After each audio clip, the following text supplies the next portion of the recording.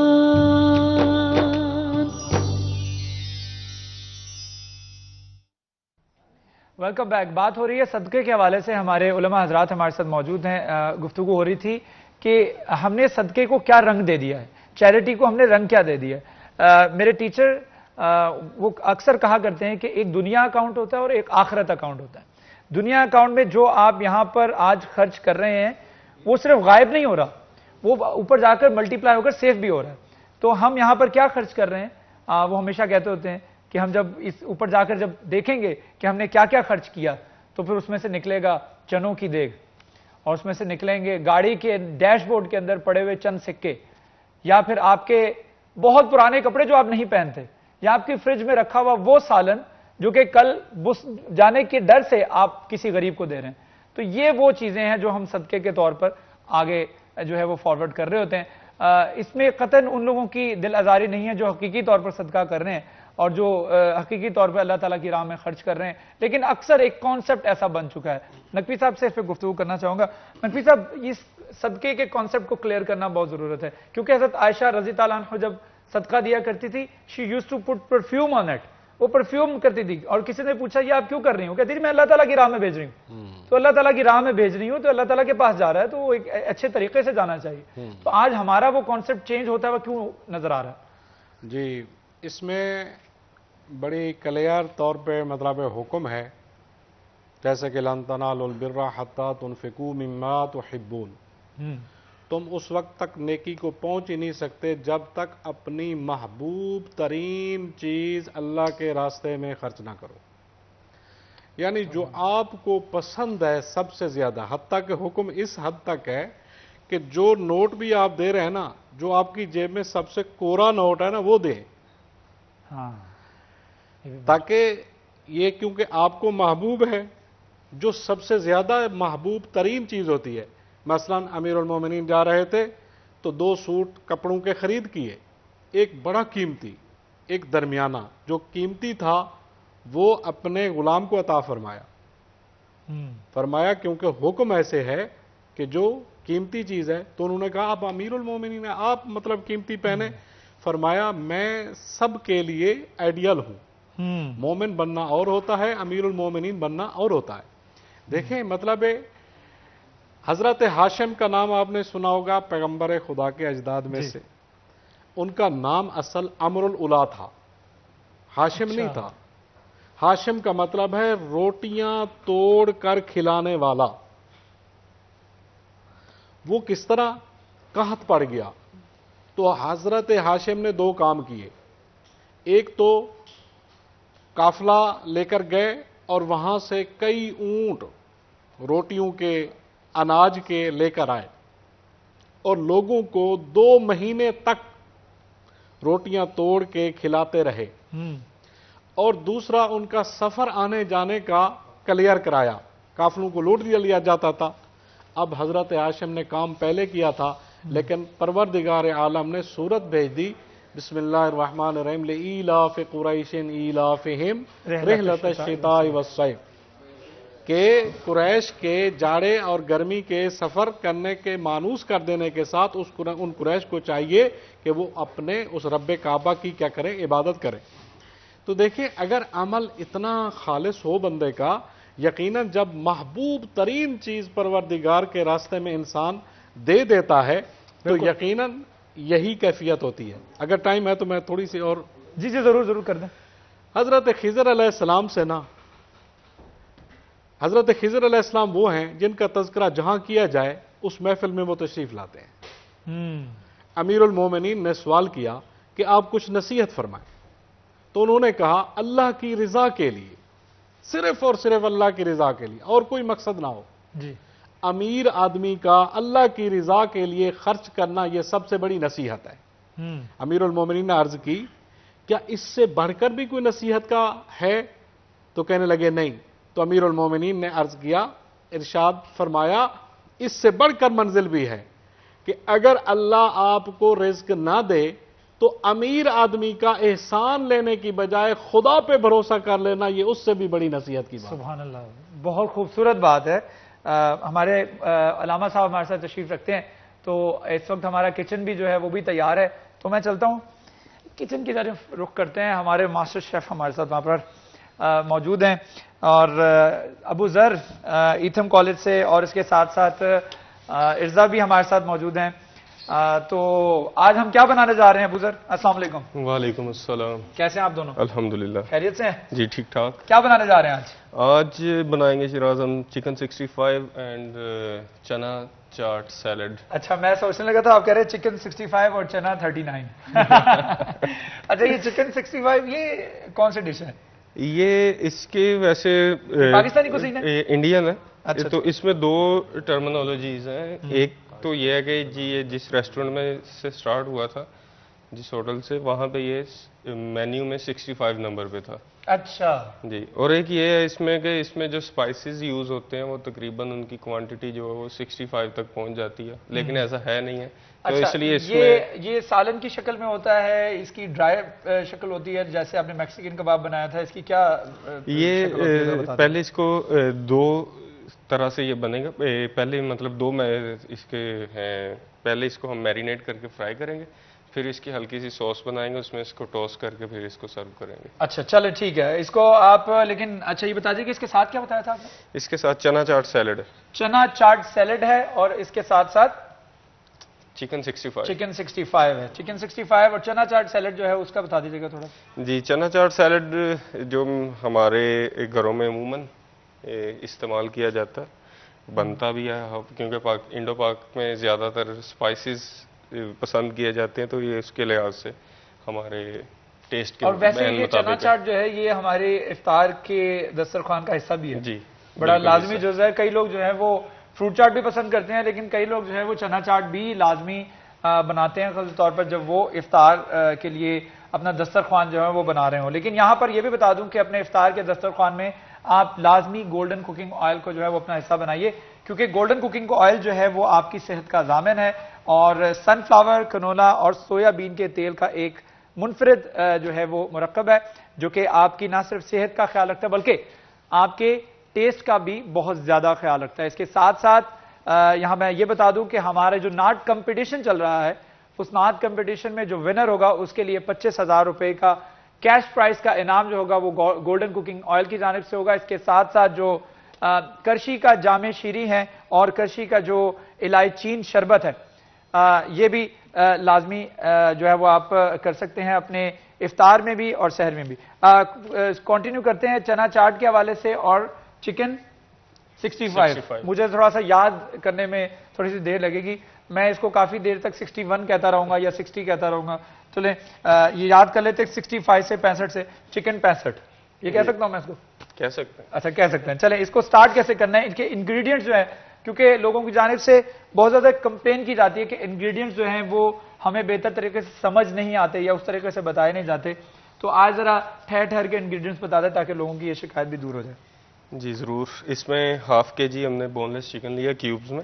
Bone لیس chicken لینا ہے cubes کی شکل میں. اس کی کیوبز کٹ کر لیے. اس میں اس کی میرینیشن ہوگی، اس میں سالٹ جائے گا، سالٹ ہے، اس میں کوریانڈر پاؤڈر جائے گا، اس میں کشمیری لال مرچ جائے گی، اس میں جو ہے گرم مسالہ، لیمن جوس اور کارن فلور ایڈ ہوگا، اور اس کے ساتھ ہم اس میں جنجر گارلک کا پیسٹ ایڈ کریں گے، اور ساتھ میں اس میں ایک انڈا جو ہے اس کی میرینیشن میں ایڈ ہوگا. جی یہ اس کا فرسٹ سٹیپ ہے. سیکنڈ سٹیپ میں اس میں یہ مطلب اس کو پہلے فرائی کر لینا. فرائی کرنے کے بعد پھر فرائی کرنا ہے گولڈن کوکنگ آئل میں. جی گولڈن. ٹھیک ہے جی اس کے بعد فرائی کرنے کے بعد ہم نے اس کو پین کے اندر دوبارہ اس کا ایک سوس ٹائپ اس میں بنانا ہے جس میں گرین چلی جائے گی, ہول ریڈ چلی جائے گی, زیرہ جائے گا, ٹھیک ہے, گارلک جائے گا. چلیں ٹھیک ہے ٹھیک ہے. اس پروسیجر کو جو ہے وہ اگلے بریک کے بعد آنے کے بعد جو ہے اس کو کنٹینیو کریں گے. ایک چھوٹا سا وقفہ ہے, وقفے کے بعد دوبارہ حاضر ہوں گے. ہمارے ساتھ رہیے.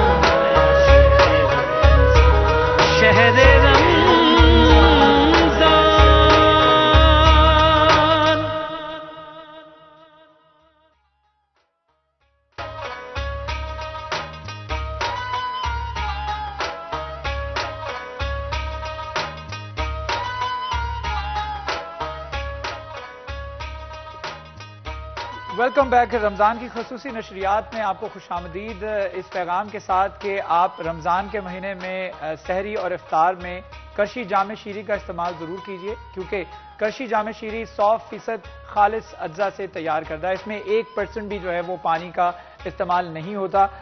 تمام تر نیچرل جو پروڈکٹس ہیں اس سے استعمال کیا جاتا ہے, انگریڈینٹس جو ہے اس سے استعمال کیا جاتا ہے. کرشی کے پروڈکٹس جو ہیں وہ قابل ستائش اس لیے ہیں کیونکہ نہ صرف وہ آپ کے ٹیسٹ کا خیال رکھتے ہیں بلکہ آپ کی صحت کا بھی بہت زیادہ خیال رکھا جاتا ہے. تو جو افطار میں جب آپ ڈرنکس لے رہے ہیں خاص طور پہ آپ اس کو دودھ میں بھی پی سکتے ہیں, آپ اس کو پانی میں بھی پی سکتے ہیں, آپ اس کو مختلف ڈیزرٹس جب آپ بنا رہے ہیں اس ڈیزرٹس کے اندر جو آپ ایز اے ٹاپنگ بھی اس کو استعمال کر سکتے ہیں. اور یہ سحری اور افطاری دونوں میں آپ کے لیے بہت زیادہ فائدہ مند ہے, آپ اس سے مستفید ہو سکتے ہیں. تو کرشی کے پروڈکٹس میں جب کرشی جامع شیریں کی بات ہوتی ہے تو وہ استعمال لازمی کریں تاکہ آپ نہ صرف ٹیسٹ رہیں بلکہ اس کے ساتھ ساتھ آپ توانا بھی رہیں. تو ہماری اس وقت چکن 65 ڈش جو ہے وہ تیار ہو چکی ہے, ماشاءاللہ ریڈی ہے. جی بس نیکسٹ پروسیس یہ آخری مراحل میں چل رہی ہے, کچھ پیسز جو ہیں وہ فرائی ہونا باقی رہ گئے ہیں اور یہ بہت انسٹنٹینیسلی آپ نے اس کو تیار کر لیا ہے. تو اس میں صرف جو مین اس کا کام تھا وہ صرف میرینیٹ کرنا تھا اس کو. جی میرینیٹ کرنا تھا بس, اس کے بعد اسے فرائی. اچھا فرائی کرنا ہے. چلیں چکن 65 جو ہے وہ تیار ہو چکا ہے. اس کا ٹیسٹ کیسا ہے یہ افطار میں ہمارے گیسٹ جب وہ تناول کریں گے تو پھر بتائیں گے. اس کے ساتھ ساتھ ہماری چنا چاٹ جو ہے وہ بھی تیار ہونے جا رہی ہے, اس کو ارزا تیار کریں گے. ارزا ایک دفعہ چنا چاٹ کے انگریڈینٹس جو ہے وہ ذرا دوبارہ بتا دیجیے گا. جی سوپ کیا اوور نائٹ اور اس کے بعد بوائل کر لیا ہے. اچھا اتنا فل ڈن نہیں کرنا. اور اس میں ہم شوگر ایڈ کریں گے, ٹماٹو کیچپ ہے, چلی ساس ہے, لیمن جوس ہے, چاٹ مسالہ ہے, فریش چلیز ہے, بلیک پیپر ہے, فریش کوریانڈر ہے, ہولی کیوبس میں ایپلس ہیں. اچھا اس میں ایپل بھی ایڈ آن کر سکتے ہیں جی. اچھا جی کسی کو ایپل یا میٹھا کچھ پسند نہیں ہوتا یا فروٹ پسند, اسکپ کر سکتے ہیں. ٹھیک ہے. اس کے علاوہ اور ایک میڈیم سائز کی انین ہے, ٹھیک ہے, ایک کیپسیکم ہے اور 2 ٹماٹوز ہے جسے ہم نے چاپ کیا ہوا ہے. ٹھیک ہے. میں نے سوچا کہ میں بھی چکن 65 بنانے میں تھوڑی سی مدد کر دوں ابو ذر بھائی کی. چلیں چکن 65 جو ہے وہ تیار ہو چکا ہے, چنا چاٹ جو ہے تیار ہونے جا رہی ہے. ہمارے گیسٹ جو ہیں وہ بھی ہمارے ساتھ براجمان ہے, علماء کرام ہمارے ساتھ تشریف رکھتے ہیں. گفتگو کر رہے تھے ہم صدقے کے حوالے سے. علامہ غلام مرتضیٰ صاحب سے بات کریں گے. علامہ صاحب ذرا کلیئر کر دیجیے گا, آپ بتا رہے تھے کہ جس طرح سے ہم نے سوسائٹی میں اس وقت صدقے کو شکل دے دی ہے, چیریٹی کو شکل دے دی ہے, اس کے اوپر تھوڑی سی گفتگو کیری آن کیجیے گا. جی تو میں یہ گفتگو کر رہا تھا کہ نبی علیہ الصلوۃ والسلام نے یہ فرمایا کہ اپنی محبوب ترین چیزوں کو جو ہے وہ اللہ تعالیٰ کی بارگاہ کے اندر خرچ کرو. اللہ کا حکم بھی ہے, قرآن مجید 4 سپارہ پہلی آیت ہے جو میں نے پڑھی ہے. اچھا اس کے بعد جب صحابہ کرام نے یہ بات سنی حضور علیہ السلام سے تو حضرت انس بن مالک حضور کی بارگاہ میں حاضر ہوتے ہیں, عرض کرتے ہیں یا رسول اللہ اب میرا جو سب سے محبوب ترین مال ہے وہ ایک باغ ہے. یہ باغ جو ہے وہ مسجد نبوی کے بالکل سامنے تھا اور اس کے اندر ایک کنواں تھا. دیکھیں کیسا خوبصورت ماحول ہے, کھجوروں کا اچھا باغ ہو اور اس کے اندر ایک کنواں ہو. نبی علیہ الصلوۃ والسلام کبھی کبھی مسجد نبوی سے نکل کر اس کنویں کے پاس جاتے تھے, اس کا نام تھا بیر ہا. وہاں پر بیٹھتے حضور, پانی جو ہے وہ اس کا پیتے, ٹھنڈا میٹھا پانی ہوتا تھا. کہتے میرا سب سے محبوب مال, میں یہ اللہ کی راہ میں خرچ کرنا چاہتا ہوں اس آیت کے نزول کے بعد, تو پھر میں کہاں خرچ کروں؟ آپ کا سوال تھا ثواب کہاں سے زیادہ ہے. تو حضور علیہ السلام نے فرمایا پھر اس کا آغاز اپنے رشتہ داروں سے کرو. تو وہ باغ جو ہے وہ اپنے رشتہ داروں پر حضرت انس بن مالک نے تقسیم کر دیا. تو ترتیب یہ ہے کہ سب سے پہلے صدقے اور خیرات کے مستحق جو ہیں وہ آپ کے قریبی رشتہ دار ہیں, پھر اس کے بعد جو قریب محلے والے ہیں, پھر اس کے بعد جو شہر میں ہیں, پھر اس کے بعد پوری کنٹری کی سطح کے اوپر. پوری لسٹ بھی ہے نا, آت المال علی حبہ ذوی القربى والیتامى والمساکین وابن السبیل والسائلین وفی الرقاب, یہ پوری لسٹ اللہ تعالیٰ نے دی. اس کے بعد جو ہے یہ میں عرض کروں, اگر ہنگامی صورتحال ہو, جیسے ہمارے ملک میں بعض اوقات جیسے اب کورونا وائرس ہے, یہ ایک الگ صورتحال ہے, یا بعض اوقات سیلاب کسی علاقے میں آ جاتا ہے, زلزلے آ جاتے ہیں, نیچرل ڈیزاسٹر ہو جاتی ہے, اس صورتحال کے اندر آپ کے لیے الاؤڈ ہے کہ آپ جو ہے وہ کسی بھی علاقے کے اندر اپنا صدقہ و خیرات بھیج سکتے ہو, لیکن اولاً جو حقدار ہیں پھر وہ آپ کے قریبی رشتہ دار ہیں, اور ثواب کی ترتیب بھی یہی ہوگی. ٹھیک ہے, قریبی رشتہ دار ہیں. ہماری گیسٹ ہمیں جوائن کر چکے ہیں, علینا خان ہمارے ساتھ موجود ہیں جن کا تعلق شوبز سے ہے, شوبز کی شخصیت ہے, ان سے بھی گفتگو کرتے ہیں. السلام علیکم علینا, کیسی ہیں آپ؟ ٹھیک ٹھاک ہیں. رمضان کیسا گزرا آپ کا؟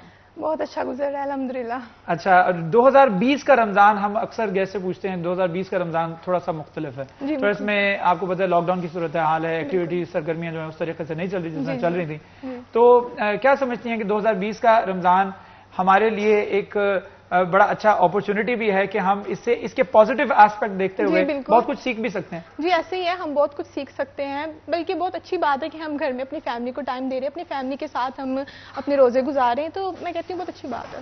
اچھا, 2020 کے رمضان سے ہٹ کے ماضی کے رمضان جو نارملی کس طرح سے گزرتے ہیں؟ گھر میں گزرتے ہیں, دوستوں کے ساتھ ہوتی ہیں, یا نارملی کس طرح سے رمضان گزارتی ہیں؟ گھر میں رہنا پسند کرتی ہیں؟ جی گھر میں رہنا پسند کرتی ہوں. گھر میں رہنا پسند کرتی ہیں. اچھا, کھانے میں کیا پسند ہے؟ ہمارے اس وقت آپ کو خوشبو آ رہی ہوگی اچھی, چکن 65 جو ہے تیار ہو رہا ہے, اس کے ساتھ ساتھ چنا چاٹ بھی تیار ہو رہی ہے, تو افطار میں خاص طور پر آپ کو کیا پسند ہے؟ افطار میں پکوڑے وغیرہ یہ چیزیں زیادہ لائک کرتی ہوں. پکوڑے سموسے خود بنا بھی لیتی ہیں, کوک کر لیتی ہیں؟ بنا لیتی ہوں الحمدللہ. اچھا, کوک بھی کر لیتی ہیں. ایک چھوٹا سا وقفے کے بعد دوبارہ حاضر ہوں گے, ہمارے ساتھ رہیے گا. اچھا, بات ہم کر رہے تھے خصوصی طور پر کھانے پکانے کے حوالے سے اور ہمارے کچن کے حوالے سے, تو ہمارے ایتھم کالج کے جو ہمارے ماسٹر شیف ہیں ہمارے ساتھ اس وقت موجود ہیں. چکن 65 تیار ہو چکا ہے, چنا چاٹ جو ہے وہ اس وقت پروسیس میں ہے. تو ہم بات کر رہے تھے علینا خان سے کھانا پکانے کے حوالے سے, تو آپ کہہ رہی تھی کہ میں کوکنگ بھی کر لیتی ہوں. جی الحمدللہ میں کر لیتی ہوں. تو کیا بنا لیتی ہیں آپ خصوصی طور پر؟ آپ کو اپنے لیے پکانا پسند ہے یا اپنے گھر والوں کے لیے؟ فیملی کے لیے بھی, میری ماما کو میری کوکنگ بہت پسند ہے, تو فیملی کے لیے بھی میں بناتی ہوں کھانا. اچھا, زیادہ فیملی کے لیے بناتی ہیں اپنے لیے؟ فیملی کے لیے. اچھا, فیملی کے لیے. تو افطار میں بھی مدد کرتی ہیں اپنی اماں کی؟ بالکل جی بالکل. کیا زیادہ آپ کی فیوریٹ ڈش کون سی ہے؟ یعنی آپ کہیں کہ یہ اس ڈش کے علاوہ جو ہے وہ میری افطار جو ہے مکمل نہیں ہوتی, وہ پکوڑا؟ بریانی اور ساتھ پکوڑے. بریانی ہر افطار میں بریانی ہوتی ہے یا چاول؟ ہر افطار میں نہیں, کبھی کبھی بنا لیتی ہوں, لیکن بریانی اچھی لگتی ہے مجھے. نہیں, ہر افطار میں آپ کے ٹیبل پر جو ہے وہ کون سی چیز ہے؟ پکوڑے اور سموسے. پکوڑے اور سموسے, یہ تو ہمارے کامن جو ہے وہ ایسی ڈشز ہیں جو کہ ہمارے زیادہ تر لوگوں کو پسند ہے افطار میں بھی, اور اس کے ساتھ سے افطار کے بعد بھی جب اکثر یہ ہوتا ہے کہ پکوڑے جو بچ جاتے ہیں وہ پھر چائے کے ساتھ تھوڑی دیر ٹھہر کے جو ہے تناول کیے جاتے ہیں. تو سحری میں کیا کھانا پسند کرتی ہیں؟ سحری میں نارملی سحری میں دہی اور لسی اور روٹی یہ کھاتی ہوں, کیونکہ پھر دہی سے پیاس نہیں لگتی, اسی وجہ سے ماما کہتے ہیں دہی کھایا کرو. اچھا, دہی کے ساتھ روٹی وغیرہ؟ روٹی اور سالن. اچھا, نارملی لوگوں کو جو ہے یہ پسند ہوتا ہے, لیکن جب لوگ ڈائٹ کانشیس ہوتے ہیں تو بہت زیادہ پھر وہ دہی کے اندر فیٹ ہے اور پھر اس کو جو ہے وہ ہم نہیں لے سکتے, اور پھر اس طرح کی چیزوں کو اوائڈ کرتے ہیں. تو ہم دوبارہ سے کچن کی طرف جاتے ہیں. اس وقت ہمارے چکن 65 جو اس کی میرے خیال میں پریزنٹیشن چل رہی ہے. جی ابوذر بھائی. جی بالکل, پریزنٹیشن چل رہی ہے, ریڈی ہے, یہ اپنے آخری مراحل میں داخل ہو چکا ہے. اچھا, آپ نے اس کو فرائی کرنے کے بعد اس کو دوبارہ سے ایڈ آن کیا ہے فرائی پین میں, تو اس میں کون سی اجزاء ایڈ کی تھی ذرا بتا دیجیے. اس میں پہلے میں نے 2 ٹیبل سپون آئل لیا تھا, اس کے اندر میں نے 1 ٹیبل سپون زیرہ ایڈ کیا, اس کو تھوڑا سا بھونا. اس کے بعد اس میں نے گارلک چوپ ایڈ کیا. گارلک چوپ ایڈ کرنے کے بعد گرین چلی جو تھی وہ سلٹ کٹنگ میں تھی, لمبی لمبی, وہ ایڈ کی ہے. اور ساتھ میں اس میں ویسے کشمیری مرچ ایڈ ہونی تھی لمبے والی, وہ اس وقت مارکیٹ میں اویلیبل نہیں تھی, تو میں نے گول مرچ جو ہوتی ہے ڈرائی چلی وہ ایڈ کر لی ہے. اس کے ساتھ مارکیٹ میں اویلیبل ہو تو آپ آپشنل ہے کہ وہ بھی ایڈ آن کر سکتے ہیں, وہ ایڈ وہی کرنی ہے. ٹھیک ہے, لیکن میں نے اس کو پھر اس کی جگہ ایڈ کیا. اس کے ساتھ پھر میں نے اس میں تھائی چلی سوس جو ہے اس کو ایڈ کیا. اچھا چلے ٹھیک ہے, ہم امید کرتے ہیں کہ چنا چاٹ بھی جو اپنے پروسیس میں ہوگی وہ بھی بہت جلدی تیار ہو جائے گی.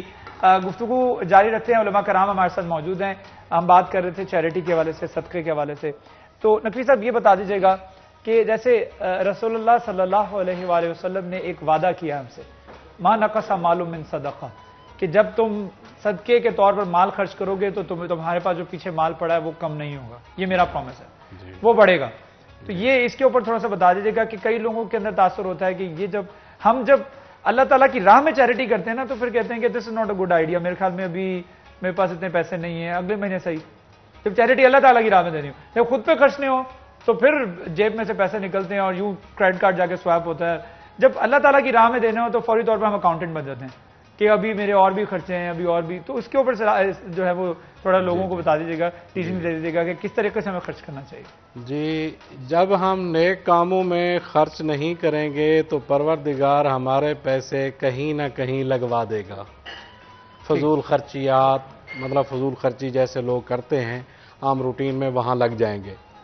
دیکھیں, یہ جو خرچ کرنے کی فضیلت ہے, خرچ کرنے کے ثواب ہیں اور مراتب ہیں, بندہ اگر ان کا ادراک کر لے تو یقیناً انسان کو بہت کچھ حاصل ہو سکتا ہے.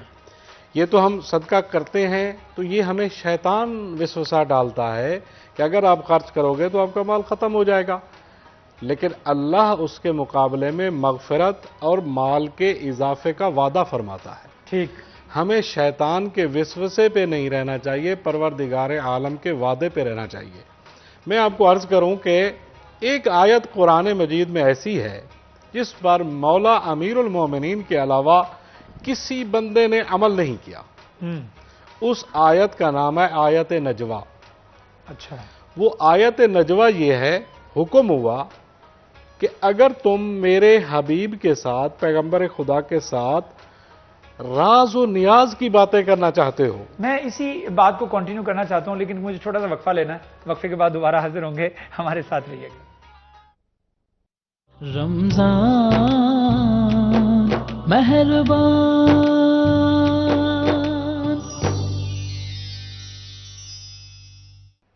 Welcome back. رمضان کی خصوصی نشریات رمضان مہربان میں آپ کو خوش آمدید. ہمارے علماء کرام ہمارے ساتھ براجمان ہیں. اس کے ساتھ ساتھ ہماری مہمان علینا خان بھی اس وقت تشریف رکھتی ہیں.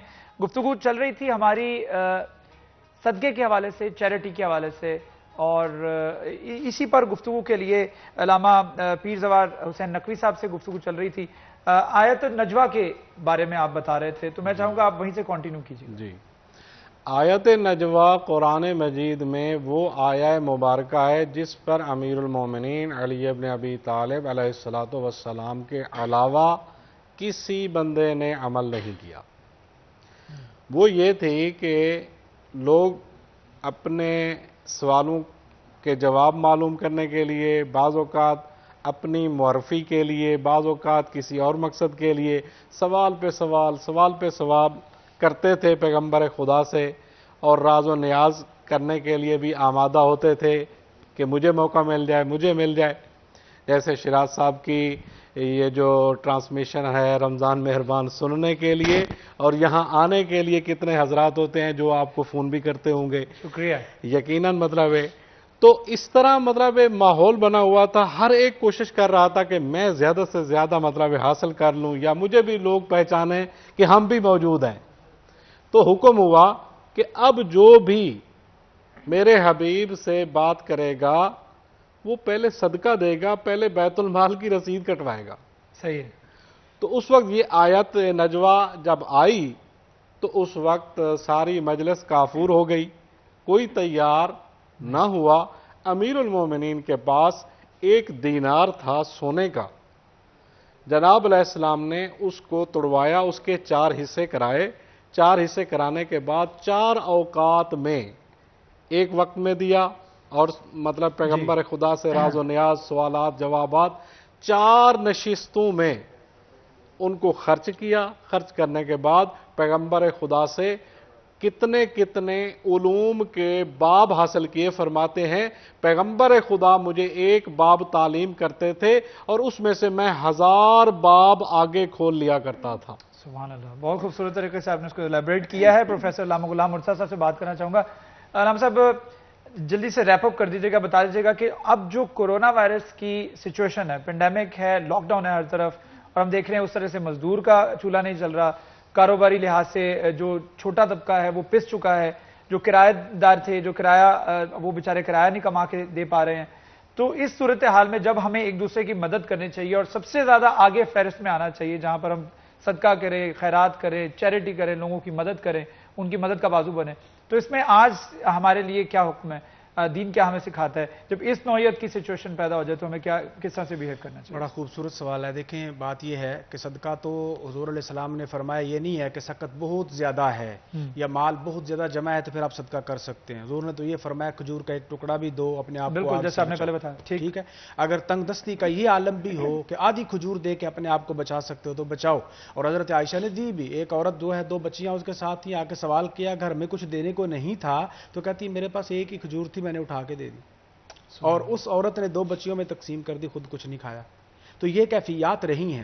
اس وقت جو ہے ضرورت اس امر کی ہے، اگرچہ ہر بندہ پریشان ہے ہم سمجھتے ہیں، لیکن ضروری یہ ہے کہ ان غرباء کا بھی خیال رکھا جائے. اچھا اس کے لیے یہ ہے کہ ہم صدقہ فطر بھی دے سکتے ہیں، اور صدقہ فطر جو اس وقت جو ہے وہ ضروری ہے.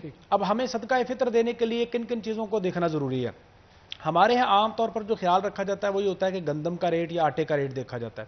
ٹھیک ہے. عرب کے اندر جو ہے وہ گندم سب سے مہنگی تھی اور کھجور یا منقع یہ اس کی بنسبت سستا تھا.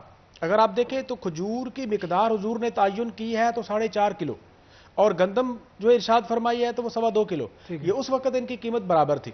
اب دیکھیں کتنا زیادہ ڈیفرنس آ گیا. کھجور 250 روپے میں کلو میں اگر مل رہی ہے تو 4.5 کلو کی قیمت نکال لیں تقریباً کوئی 1150-1200 روپے بن جائیں گے. اور اگر ہم گندم کی قیمت نکال لیں تو 100 روپے بن جائیں گے. تو ہم نے 100 روپے کو قبول کر لیا ہے. تو دیکھنا یہ ہے کہ غریب کا فائدہ کس میں سب سے زیادہ ہے.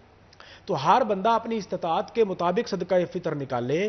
اگر کوئی ایک غریب آدمی ہے زیادہ سکت نہیں ہے تو وہ گندم کی مقدار کے اعتبار سے نکال لے، اللہ اس کو بھی قبول کرنے والا ہے. لیکن اگر کوئی صاحب حیثیت آدمی ہے، پیسے اور وسائل والا ہے، اسے چاہیے کہ صرف گندم کو نہ دیکھے، غرباء کی غربت کو دیکھے اور وہ کھجور یا منقع کی قیمت جو ہے وہ نکال کے صدقہ فطر ادا کرے تاکہ غریبوں کا جو چولہا ہے وہ جل سکے. ٹھیک ہے. آپ جانتے ہیں کہ 100 روپے سے کسی کا چولہا نہیں جلتا ہے. بالکل صحیح ہے. چلیں ٹھیک ہے. یہاں پہ آپ کو ایک بریکنگ نیوز بھی دے دیں کہ 12 مئی سے جو ہے وزیر اعظم کی جانب سے 9 مئی سے وزیر اعظم کی جانب سے اعلان کیا گیا کہ 9 مئی کے بعد سے جو کاروبار ہے، جو لاک ڈاؤن کی صورتحال ہے اس میں نرمی جو ہے کہ اس کا اعلان کیا جائے گا.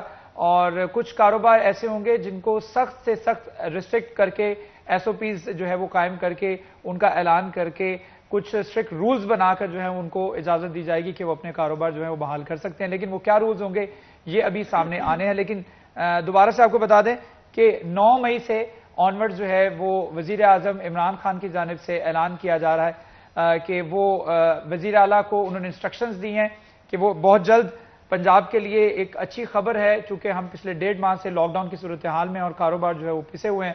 اور اس صورتحال میں اگر کوئی 9 مئی کے بعد سے ریلیکسیشن کا کوئی چانس بنتا ہے تو یہ ان لوگوں کے لیے جو کہ 1.5 ماہ سے اپنا روزگار نہیں کما سک رہے ان کے لیے ایک خالصاً اچھی خبر ہے. اور ہم امید کرتے ہیں کہ جو ریسٹرکشنز اور جو SOPs جو حکومت کی جانب سے جو وزیر اعلیٰ کی جانب سے قائم کی جائیں گی اس کے اوپر ہم عمل درآمد بھی کریں گے. ہماری گیسٹ علینا خان سے گفتگو کرتے ہیں. علینا، لاک ڈاؤن کی صورتحال جس طرح سے ہم نے بتایا کہ 1.5 ماہ سے بالکل کاروبار نہ ہونے کے برابر ہے، لوگ گھروں سے بھی نہیں نکل رہے، تو آپ نے ایز اے انڈیویجول کس حد تک جو لاک ڈاؤن کی صورتحال ہے اس کے اوپر ہماری حکومت کی انسٹرکشنز کے اوپر عمل کیا؟ کیا ہم واقعی میں آپ 2 ہفتے گھر میں بیٹھی ہیں؟ جی میں گھر میں بیٹھی ہوں، میں کہیں بھی نہیں گئی. اور میں سب کو یہی کہنا چاہوں گی کہ ابھی جو صورتحال ہے کرونا بالکل ختم نہیں ہوا یہاں سے. ٹھیک ہے، ہمیں اس پہ عمل کرنا چاہیے. ظاہر سی بات ہے انہوں نے ہمارے لیے ہی لاک ڈاؤن کیا کہ ہم اپنے گھر میں محفوظ رہیں، محفوظ ہو کے بیٹھیں، باہر نہ نکلے زیادہ. تو میں کہتی اس میں ہماری بھلائی ہے. اس میں ہماری بھلائی ہے، لیکن لوگوں میں بھی ہمیں دیکھنے کی ضرورت ہے کہ لوگ جو ہے وہ نہیں سمجھتے. لوگ اس میں بہت زیادہ، جیسے ہمیں فیصل آباد کی خاص طور پہ بات کی جائے تو آپ 8 بازار جا کے دیکھیں تو وہاں پر رش اتنا زیادہ جی باہر نکلے تو لگتا ہی نہیں لاک ڈاؤن ہے. سب باہر نکلے ہوئے ہیں، کوئی بھی نہیں مانتا. اس کو میرے خیال میں سیریس لینا ہوگا.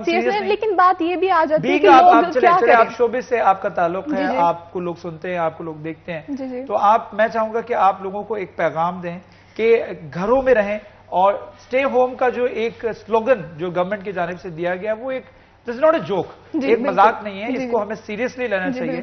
اور ہمیں نہ صرف اپنی بلکہ اگر چلیں آپ اپنا خیال نہیں رکھ رہے، ایک شخص سمجھتا ہے کہ میں تو بڑا، مجھے تو کچھ نہیں ہونے والا، تو میں باہر جاؤں گا تو لوگوں سے مل بھی لوں گا تو میرا تو امیون سسٹم اتنا اسٹرانگ ہے، میں بھی ہوگا. لیکن آپ کے رشتہ داروں کی صحت اسٹیک پر ہے، آپ کے بچوں کی صحت جو آپ کے اسٹیک پر ہے. تو اس کا خیال رکھتے ہوئے آپ ایک پیغام دے دیجیے. میں لوگوں کو یہ پیغام دینا چاہوں گی. میں نے ویسے بھی اس ٹاپک پہ بات کرنی تھی کہ جو حالات ہیں ہم سب کو گھر میں رکنا چاہیے. اور اگر ہم ماسک یوز کرتے ہیں, میں نے کافی لوگوں کو ایسے دیکھا ماسک ایک ہی یوز کرتے ہیں, وہی یوز کرتے, وہی پاکٹ میں اسی میں چھینکتے ہیں, اسی میں کھانسی کرتے ہیں اور بعد میں وہی یوز کرتے ہیں. میں ان کو یہ کہنا چاہوں گی ماسک ایک ہی یوز کریں, اس کو یوز کریں, اس کو پھینک دیں. ٹھیک ہے, ہم نے جی ہم نے اس سے لڑنا ہے, ہم نے ڈرنا نہیں ہے. ٹھیک ہے, تو میں یہ کہنا چاہوں گی ہینڈ سینیٹائزر کا استعمال کریں. لیکن یہاں پر وہ جو کرونا سے ڈرنا نہیں لڑنا ہے, ہم ڈر تو نہیں رہے جی, لیکن ہم لڑ بھی نہیں رہے.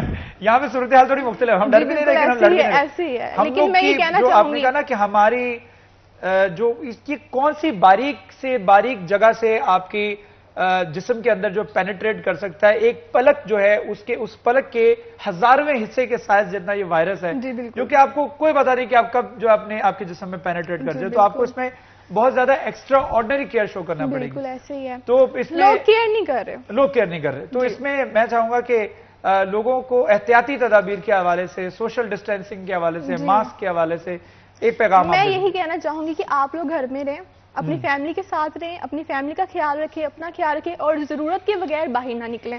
ٹھیک ہے, بہت زیادہ آپ کو ایمرجنسی ہے تو آپ باہر جائیں, ادروائز باہر نہ. علینا, ہمارا اس وقت ہمارے جو ماسٹر شیف ہیں ایتھم کالج کے, انہوں نے ہماری ڈشز بھی تیار کر لی, جس میں چکن 65 ہے اور اس کے ساتھ ساتھ چنا چاٹ ہے, وہ بھی اس وقت ہمارے گیسٹ آپ کے سامنے جو ہے وہ پیش کی جا چکی ہے.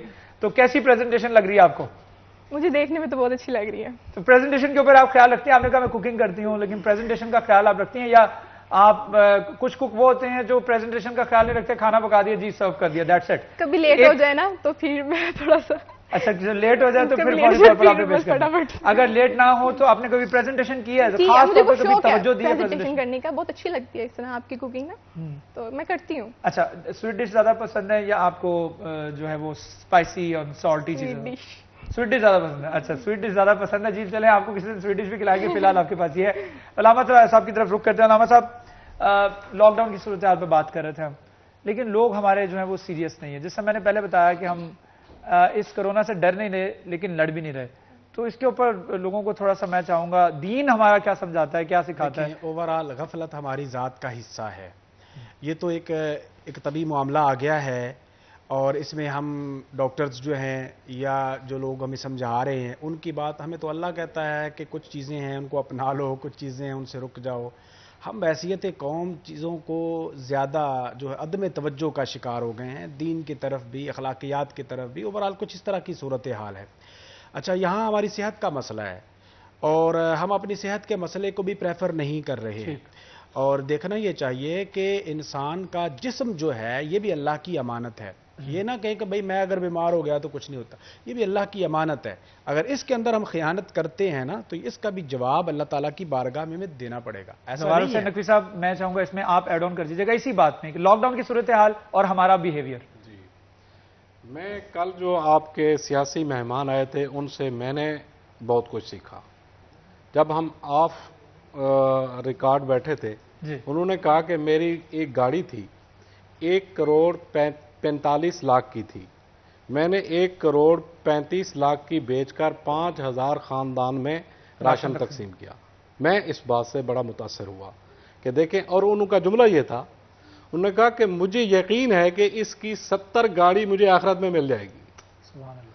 تو اب ہمیں ان چیزوں کی طرف دھیان کرنا چاہیے کہ دیکھیں, ایک اگر آدمی اتنا ایک خرچ کر رہا ہے صرف اللہ کی رضا کے لیے, تو ہمیں ان حالات میں جیسے بھی ہو دامے درمے سخنے ان لوگوں کی مدد کرنی چاہیے, ان کے ہم نوا بننا چاہیے, اور لوگوں کو نصیحت بھی جب ہم کریں گے, جب ان پہ خرچ کریں گے تو ہم اپنی بات بھی منوا لیں گے.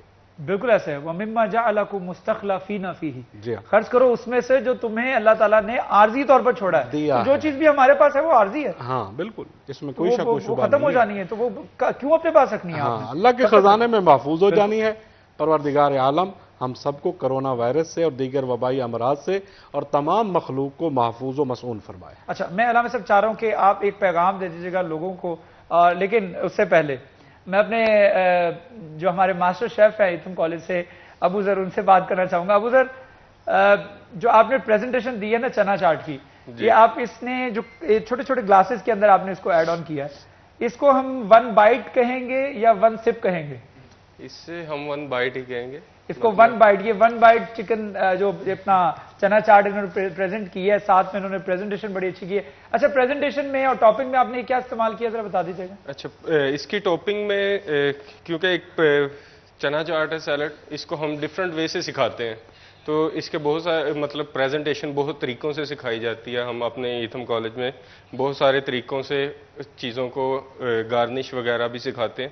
تو اس کی پریزنٹیشن میں میں نے جو پاپڑی ہے اس کا بھی استعمال کیا ہے، اور اس کے ساتھ ساتھ ایپل. یہ بنی بنائی مل جاتی ہے مارکیٹ سے؟ بنی بنائی مل جاتی ہے جی، جسٹ فرائی کریں اسے. آپ خود بھی بنانا چاہیں تو اس کا بھی ایزیلی بن جاتی ہے. چلے وہ بھی کسی دن بنائیں گے. ایسے یہ بتا دیجیے گا کہ ایتھم کالج میں اس وقت جو ہے وہ کون کون سے آفر کورسز جو ہے وہ کیے جا رہے ہیں؟ جی ایتھم کالج میں اس وقت کیونکہ فیصل آباد میں پچھلے کوئی 10 سالوں میں جتنے ریسٹورنٹس آپ کو پتہ بنے ہیں، تو ہاسپٹیلٹی کو لے کر پھر ہم نے اسی کو آگے چلے ہیں، اور انٹرمیڈیٹ کی کلاسز جو ہیں وہ بھی ہاسپٹیلٹی میں کروانی شروع کر دی ہیں. مطلب ڈپلوما ان ہاسپٹیلٹی آپریشنز ہے، اور اس کے ساتھ ساتھ ڈپلوما ان کلنری آرٹس ہے. تو وہ کروانا شروع پچھلے کتنی دیر کے کورسز ہیں؟ یہ مطلب 2 سال کا ہے، مطلب ایکول ٹو انٹرمیڈیٹ ہے.